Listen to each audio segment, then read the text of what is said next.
company and the country which ruled India for a long time, it is a coincidence that both are owned by the Indian origin people.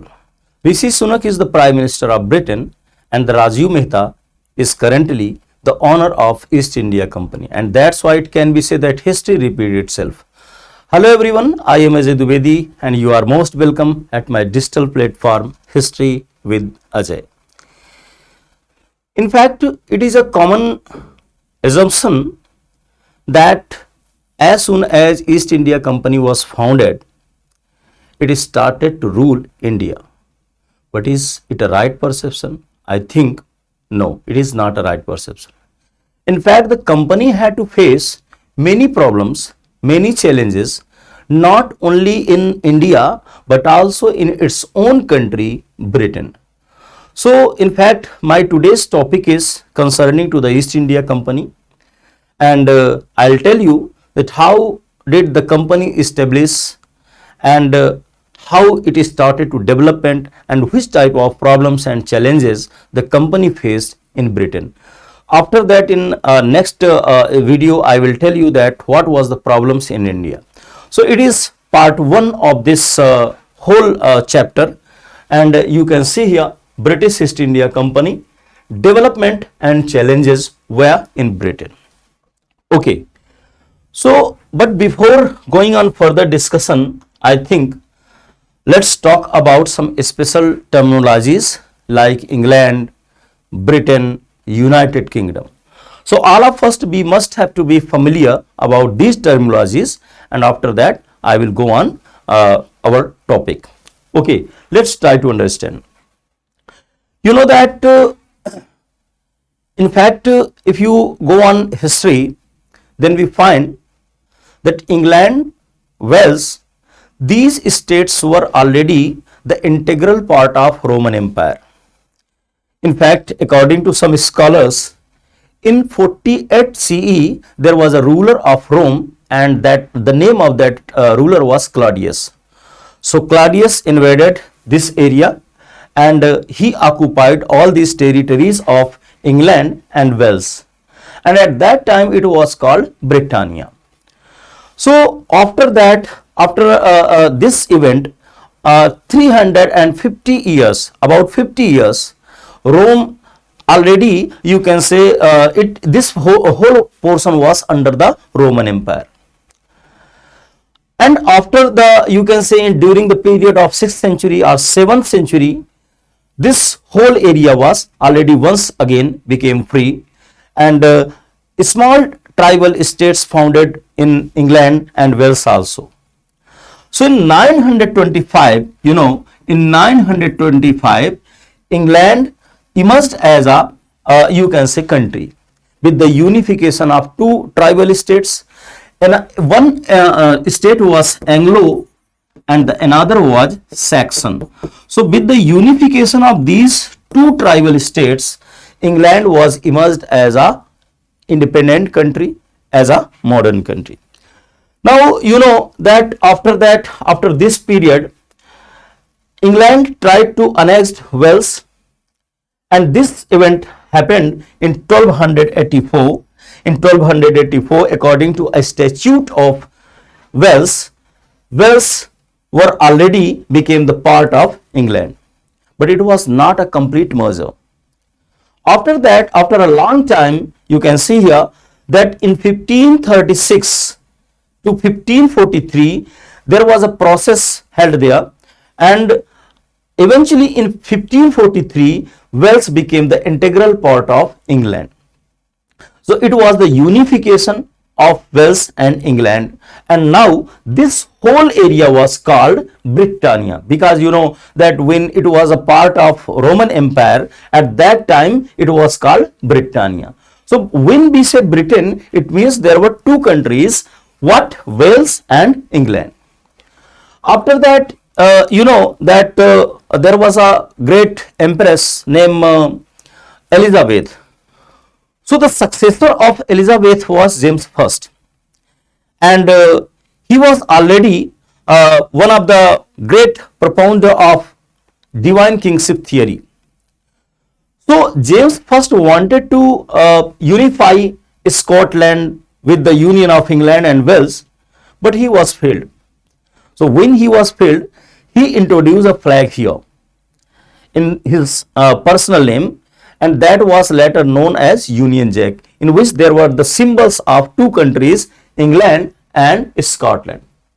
After a long time, you see, on 1st May 1707, Scotland joined the Union of Wales and England, and now this whole area was called Great Britain. So when we say Great Britain, it means that the area of Scotland, England and Wales.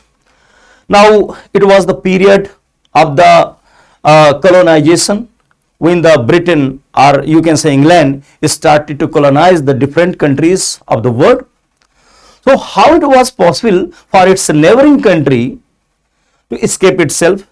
And that's why in 1801, you can see here, in 1801, Ireland also became the integral part of this whole area, and it was called now United Kingdom. United Kingdom. Now, as in India, it was a period of national movement. At the same way, Ireland also started national movement against of the exploitative policies of the British. So when the non-cooperation movement of Mahatma Gandhi was running in India, at the same time, national movement is started by the people of Ireland and against of the exploitative economic policies of Britain. And hence, eventually, on January 7, 1922, Ireland became free. There were only 6 or 7 counties which remains with this whole union, and this Northern Ireland becomes free, okay, became independent. So, in fact, eventually we can say that that United Kingdom is purely a political term. Whenever we say Great Britain, it denotes to geographical issues or geographical, it is a geographical term. And eventually we can say that these are 4 special countries. Number 1, England, which have 80% population of this whole union and one of the prosperous country, okay. Then Wales, Scotland, and then eventually you can say Northern Ireland. So these are the parts of United Kingdom. And finally you can say that in this union there are many other islands, even thousands of islands is the part of this whole union. So I hope that now you are well aware of this fact. And now let's talk about our main topic, and that is concerning to the British East India Company. Okay. So let's come on with me. See here. In fact, you all know that when with the expansion of Islam, the different crusades started to held between the Christians and the Muslims. And one important crusade was also held with the Ottoman Turks and with the Roman Empire. So eventually you can see here that Turks defeated to the Eastern Roman kings, and eventually they captured the area of this Constantinople in 1453. After that, the trade route, which was by a Mediterranean Sea, trade route from Europe to Asia was completely besieged by the Turks. And that's why the Western European countries started to search some new routes for the spice lands. And in the search of spice lands, we all know that how did they search the different or many countries, like Bartholomew Diaz went to Cape of Good Hope, Jean Cabot discovered another country, then you can say Columbus went to Bahamas or Northern Ireland area, and finally Vasco da Gama came to India, Calicut. After this time, when after this his first voyage of Vasco da Gama, we all know that Portuguese became powerful, and they not only became the masters of you can say Asian and European trade route, but they also announced themselves as the master of Indian Ocean. The whole Indian Ocean was under them. So it was a very profitable situation for the Portuguese. They acquired a lot of property, they became prosperous, they became rich, and they you can say they did work as the wholesaler. They did work as the wholesaler. So because they were prosperous, so they didn't like to become like retailers. And it was a very profitable situation for the British businessman.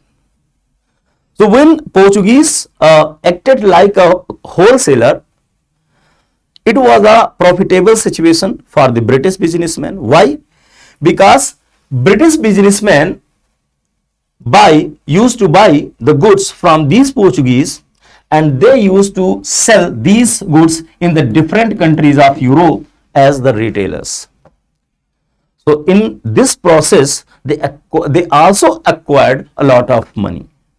So you can say it was a period of the emergence of the capitalism in Britain. So after that, as we can see here, that as Bipin Chandra wrote in his book, you can see here a history of modern India. He wrote that the English merchants looked greedily at the Asian trade, the success of the Portuguese, the rich cargoes of silk, gold, pearls, drugs, ebony, whatever they carried, and high profits they made, inflamed the imagination of the merchants of England and made them impatient to participate in such profitable commerce. So you know that most of the British businessmen became prosperous. So they started to settle some new companies, some new factories. We have many references, like Levant Company was founded during the period of 1492 to make the trade relations with India by a land route. And in 1606, Virginia Company was established to make the trade relations with Northern American state, and especially the eastern coastal areas of the America. And at the same time, another company was established to make the trade relation with India and with some other South Asian countries, and that was East India Company, about which we have to talk. So let's see what happened later. In fact, it was the matter of September 1599. In which year? September 1599. There were many businessmen in London, like Lord Mayor, John Watts, Judge White. So Lord Mayor was not only prosperous, he was also intellectual person, and he had a close relation with the contemporary Queen Elizabeth. So it was decided that we have to hold a meeting here. So all these traders arranged a meeting here in London in September 1599. This meeting was presided over by Lord Mayor. And in this meeting, it was decided by all the traders, all the businessmen of London, that they had to found a new company. And eventually in the same meeting, it was decided to form a company with the intention to make the trade relation with India and with other East Asian countries. And the company here, a company was, you can say, nominally found, and the name of company was given what? Governor and Company of Merchants of London trading into the East Indies. East Indies. So you can see here what the law's name here. Governor and Company of Merchants. Company of Merchants of London. And for what? For trading. From where? Into the East Indies. So this was the name of the company, Governor and Company of Merchants of London, trading into the East Indies. Company was founded, but yet the permission had to be taken by the government. So this task was entrusted to Lord Mayor, because Lord Mayor has a close relation with the contemporary ruler or Queen Elizabeth. So in this situation, Lord Mayor went to Queen Elizabeth. And I would like to tell you here, there is a book, and the name of the book is The East India Company, A History. It is the name of the book. The East India Company, A History, and the writer of this book is Philip Lawson. So Philip Lawson wrote everything about the foundation of the company, about the problems and challenges, and especially he wrote in a very dramatic way. So he wrote here that when Lord Mayor went to Elizabeth, Elizabeth asked him about his you can say normal behavior. So Lord Mayor told everything, that how they settled a company, Governor and Company of Merchants of London, trading into the East Indies. So Elizabeth also once again asked that what she could do for him. So Lord Mayor said that in fact we just want a monopoly right to make the trade relations with India and with some other Southeast Asian countries. So all of first Elizabeth ignored it. Once Elizabeth asked that what will be the benefit to her in this process. So as this writer Philip Lawson wrote that eventually Lord Mayor provided or had you can say handover a handsome amount to Elizabeth. And in this situation, on 31st December 1600 CE, Elizabeth granted a charter to East India Company to make the trade relation with India and with some other East Asian countries. It was only for 15 years. It was only for 15 years. So according to this charter of Elizabeth, which was passed on 31st December 1600 CE, we can say that on you can say by legal way the company was now founded.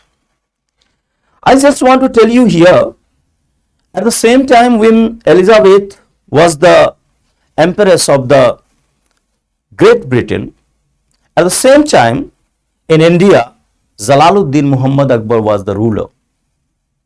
So we can say that sometimes in our future or in our past, some special or some similar activities or events happened in this world, whether that is the social, cultural or political. So we can see here that both the rulers of India and Britain had some similarities.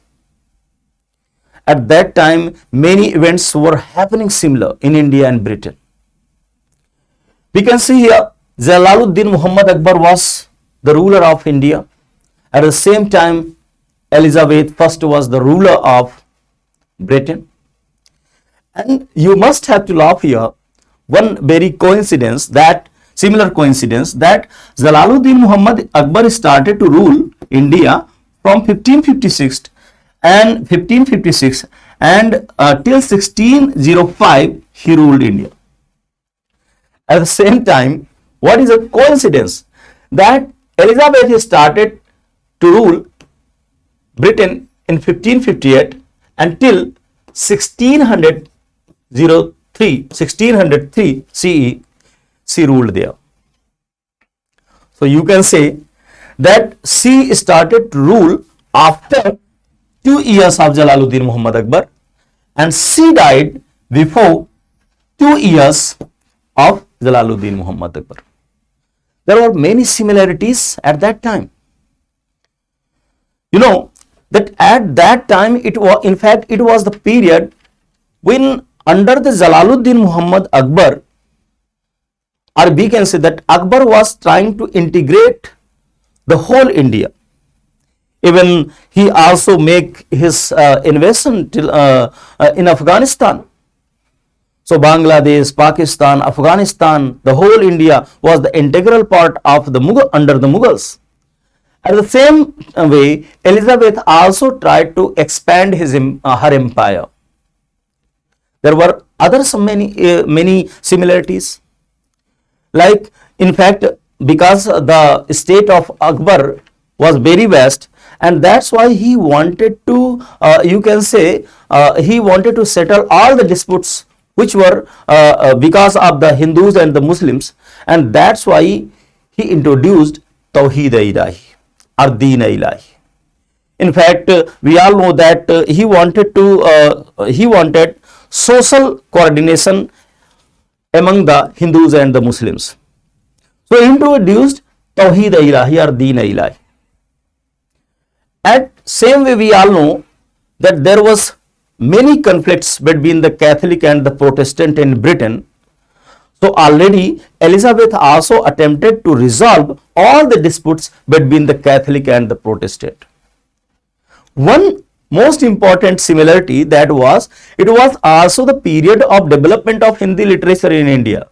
There were many great scholars like Tulsidas in India, who was writing at that time Ramcharitmanas, one of the great epic of the world. At the same way, we all know that it was also the period of development of English language in Britain, and there was also scholars like William Shakespeare, who wrote Merchant of Venice, many poem, many plays. So there were many similarities. Okay, so let's talk about our main topic and about the company, that what happened later after the foundation of the company. Okay, so in fact, in this way, Elizabeth granted a charter here on 1600 CE, and now it was a very problem, it was a very you can say earlier, or you can say very normal problem, that how this company will be managed. So to manage the company, a committee was organized, and in this committee there were, you can say, one director, a deputy director, and there were 24 members. Later, you know, this committee was called board, or you can say court of directors. So the company was established.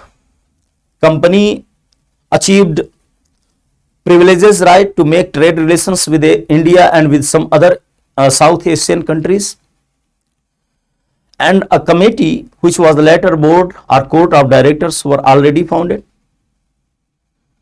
But you know that Elizabeth died on 1603 CE.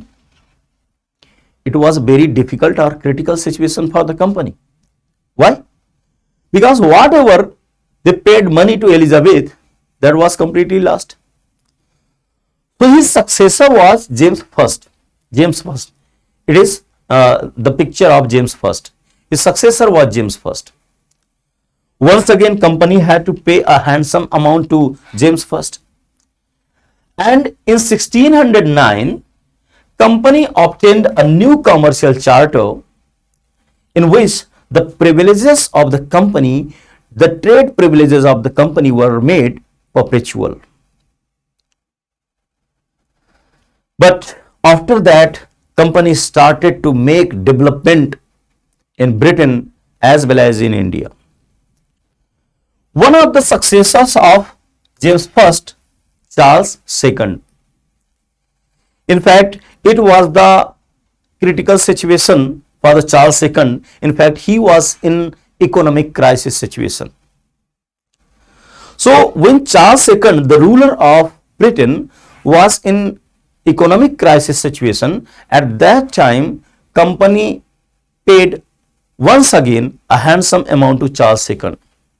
Company helped financially to Charles II. According to some scholars, especially according to Philip Lawson, he wrote that company paid 1,70,000 pound at that time. So, because company paid a handsome amount to Charles II, but in return, company received a series of rights by Charles II. And you can see here the different rights which were obtained by the company this time by the Charles II, like to build fort, where? In East Asian countries, in Southeast Asian countries, whether that was India, whether that was some other like Sri Lanka and some other countries. So once again, the first right was to build fort, then to maintain army, then to make treaties with the powers of Asian countries, and to arrange justice, to fight and to make treaties with the powers of Asian countries.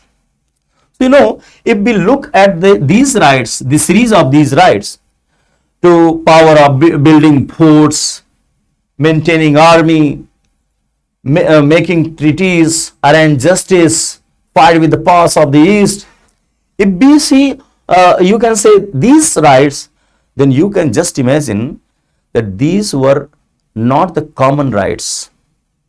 Because a financial company, a trading company, company's nature was going to be changed. It means the company which was completely a trading company was now trying to become the political company. In fact, the company wanted to acquire some political powers, and that was acquired by the Charles II. So now it was, you can say, the very profitable situation for the company, and once again we can say that everything was going very smoothly, everything was going positive for the company. But you all know that after day, night comes. So now company was going to become powerful, but bad days for the company were about to come. And now we have to talk about the problems and challenges what the company started to face. So let's talk about. You know that company had many problems. The first problem was what? The first problems was Dastandas. Who are Dastandas? You know that in fact after getting privileges by the kings, queens of the Britain, there were many traders who used to make the trade relations with Asian countries. They called themselves free traders, but the company said them Dastandas. So if the company had already monopoly right to make the trade relation with East Asian countries, it means that no other you can say trader will go to East Asian countries. So if the company have already acquired the monopoly right, then how these Dastandas were free to make the trade relations with Asian countries? So it was also a problem for the company. Now another problem was the officers of the company were looked upon with hatred by the people in Britain. They called them Nawabs. It was also a problem. But the most dangerous situation comes in 1688. And you can say it was a very great event happened in Britain in 1688, and that was Glorious Revolution, or we can say White Revolution. So, in fact, you all know that as a consequence of White Revolution, many new concepts emerged in Britain. Many new tendencies started in Britain. So, what were the main impact? We can already see here. All of the first, James II, who was the contemporary ruler, he was already dethroned. And in his place, William III and his wife Mary II were made joint rulers. They became joint rulers.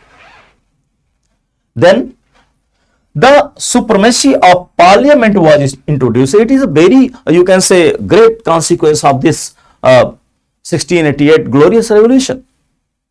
So the supremacy of parliament was introduced. And the political party which came into power, that was Whig party, it came into power. So these were the great consequences of the White Revolution. So this White or Grand Revolution was, you can say, not in the favor of the East India Company. Now let me have to say that what types of challenges started for the company. Okay, let's see. In fact, no, this is William III and Mary picture. And now let us start to say. In fact, Whig company which came into power, that was not in the favor of giving monopoly right to any company. In fact, he was in the support of free trade movement or free trade relations with any country for any company. So in 1694, from the House of Commons,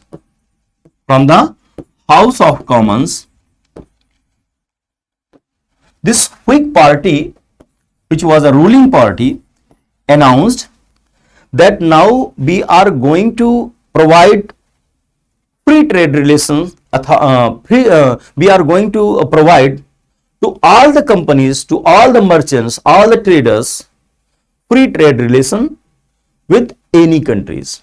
It means there will be no monopoly right for any company. And in this situation, from what happened from which was started from 1688 and till 1694, okay, 1694, we can see as a consequence of these events, like parliamentary system was settled, Whig party came into, you can say, power, then the announcement of Whig party from the House of Commons to abolish all the monopoly right of any company.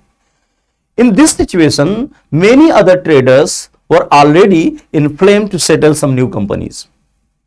And in this situation, from the very same year when the Glorious Revolution was held, in 1688, new company was founded. New company was founded. It was the competitive company for the East India Company. After that, in 1698, okay, in 1698, General Society, it was another company which was established. Then after, you can say, after that, in 1698, English company trading in the East, this company was also founded. Do you know that whose company was this? In fact, it was a company of the contemporary ruler William III. So just try to understand. A new company which was a very prosperous company. This company wanted to acquire a lot of property by making trade relation with India and with some other countries. Same as General Society General Society was also a competitive, you can say, company for the old or parent company. And because this was the company of the king, so absolutely it will achieve some political, you can say, benefit. So William III as a ruler, because he wanted to get profit in India for his company, and that's why he sent a mission here in India, and that was called what? Naris mission. So he sent Naris mission in India. Naris mission came to court of Aurangzeb, but absolutely you can say that Naris mission was completely failed, and this mission couldn't acquire any kind of profitable situation in India. So it was a situation of disappointment for the William III. Okay. Now see that new company also failed to achieve success. But one another incident or event happened here. Once again we can say that in fact in this situation already the Whig party and the government of Britain already announced for the free trade, but it was the situation for the economic crisis for the government once again. So the government had no idea about had no idea to get profit from anywhere, and in this situation the British government once again put on auction to trade relation with the East Asian countries, or you can say that the trade relation with East Asian countries for the companies was put on auction. And because the new company was the highest bidder, so already this company acquired what? Monopoly right to make trade relation with East Asian countries. It was already very dangerous situation for all these companies. So the old, or you can say parent company, was had not political power, even not strong financially. But you know that new companies started to make trade relations with these countries. But in field of trade and business, the new company was unable to compete with experienced rivals. So you know that new company failed to acquire a lot of profit. It was in the process of loss. The company of William III, it was already failed to achieve any beneficial situation in India by Aurangzeb, and general society was already failed to achieve any you can say profitable situation in India. So in this situation, all these three companies started to make request with parent company, means Governor and Company of Merchants of London trading into the East Indies. And in this situation, finally, after a you can say long process, after many difficulties, a decision was taken by all these three companies to merge with old or parent company. So in 1708, in which year? In 1708 CE, all these companies merged with the old or parent company, and eventually the name was once again changed, and the name was what? The United Company of Merchants, the United Company of Merchants of London trading into the East Indies. So it was the you can say final name of this company, the United Company of Merchants of London trading into the East Indies. So in fact this name was till 1833, and in 1833 this name was abbreviated, and finally it was called the East India Company. So as we all know that East India Company was founded in 1600 CE. In fact, it was not a right perception. You can see here that East India Company achieved its original name, its popular name in 1833 CE. So I think that now you are well aware of this type of development. Now you see, after the 1708 till 1833, you can see that it is a long duration. So what happened in this during this period? After 1708, once again company started to make development because it had the once again political powers, and once again it has already some financial companies, some companies which were you can say prosperous. So in this situation, once again we must have to be aware that what happened. So try to understand. Now we have to see that what was the international scenario at that time and how these scenarios influenced to the company. Let's see. You know that in 1776, American Revolution started. America emerged as an independent country in 1782.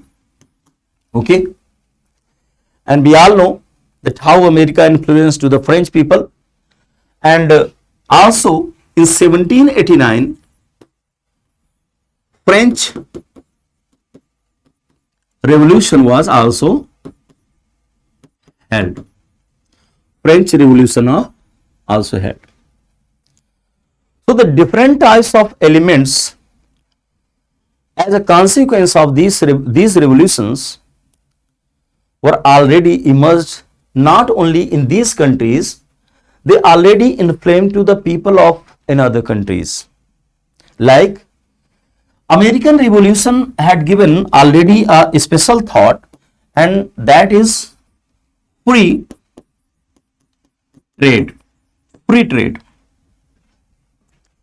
Then French Revolution has already given a special thought, and that was thought of equality, concept of equality. There were many other concepts which were emerged by through American Revolution, like liberty and many others. But I would like to talk about only two you can say special elements: free trade and then equality. See here that American Revolution already influenced to the people of Britain, and we can see here that there was already an Scottish person named Adam Smith. So Adam Smith was a philosopher, a thinker, and he wrote a book, Wealth of Nation. I think you all are well aware of about this book, Wealth of Nation. In his book, Wealth of Nation, which was already published in the same year when American Revolution was held in 1776, he had given a theory, and that theory was the theory of laissez-faire. What? The theory of laissez-faire. So he had given a theory of laissez-faire. It means that there should be no restrictions, no foundation imposed by the government on the individuals. Everybody is free. He can do whatever he like. So there should be no restrictions, no foundations on individual, and the government had to provide complete freedom to all the peoples, whether that is in the sector of trade or in any other zone. So this laissez-faire theory has already influenced to the people of Britain. As the consequence of American Revolution and some other you can say events, special feelings started among the Britishers, and that was the you can say feeling of liberalism. What? Liberalism. Liberalism.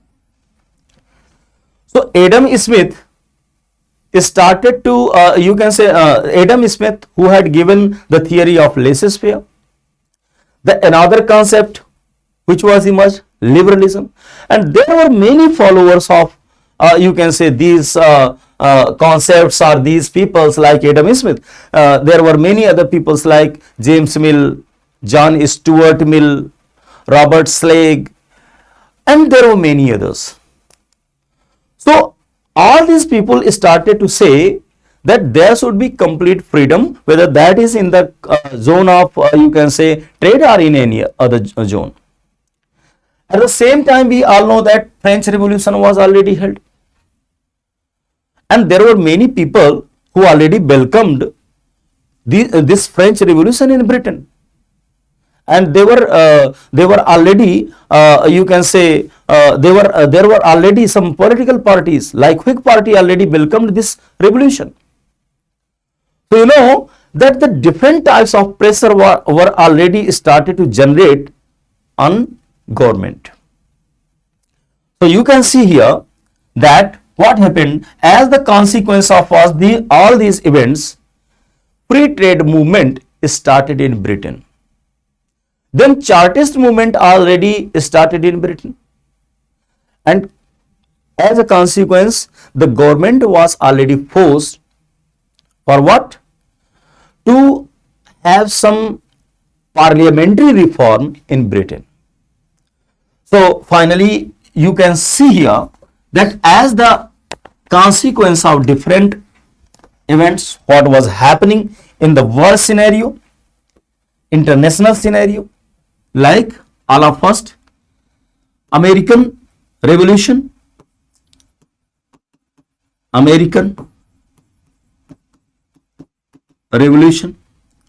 then French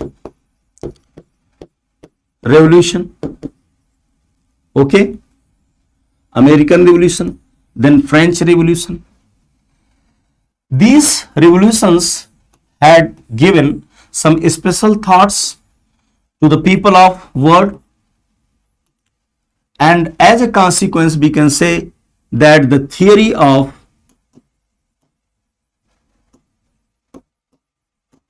laissez-faire emerged, or free trade concept,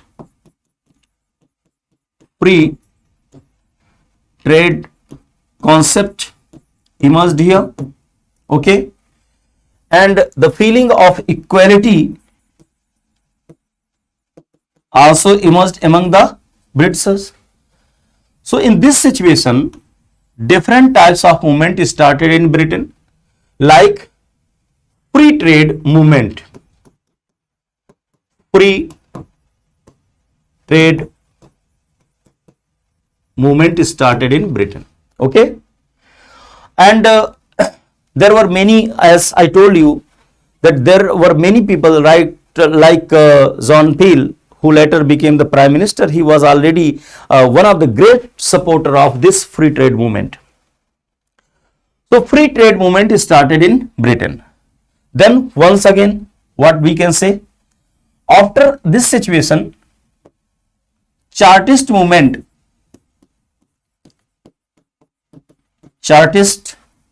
already started there. Chartist movement started there. So the government of Britain in this situation, in the pressure of international scenario and the event what was happening in Britain already. So in this situation, the government was forced to implement some reforms in Britain. So parliamentary reform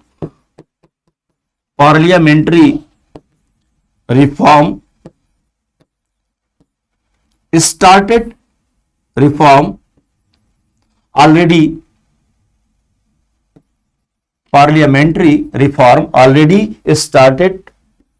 to launch in Britain from 1815 to 1856.